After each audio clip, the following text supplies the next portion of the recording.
We need to talk about the biggest problem facing Predecessor right now, and that is the matchmaking. After doing a deep dive on Ultimate Fighter Z's Reddit post about matchmaking across Plat, Diamond, and Paragon, I have to talk about this. But before we get into the video, quick disclaimer, Ultimate Fighters does not have access to their true hidden MMR or the matchmaking algorithm. Therefore, the conclusions in this post should be viewed as a data-driven hypothesis about how the system behaves, not a definitive reverse engineering of their code. This is a look at the results of the matchmaking, which allows us to infer its logic, but it's not a look at the logic itself. And according to him, with his research, the matchmaking system is allowing a full 5-person coordinated team to be matched up against teams entirely composed of solo queue players. And of course, this gives an unfair advantage to the 5-stack coordinated team, the team who has way better coordination, who's in Discord with each other, going over comms, and overall has a better team composition than the 5 solo queued randoms. This creates a unwinnable and unfun matches for solo queue players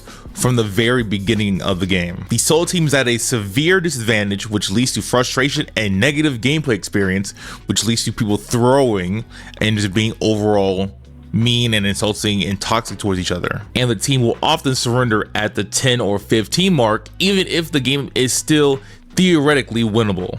This creates a negative feedback loop.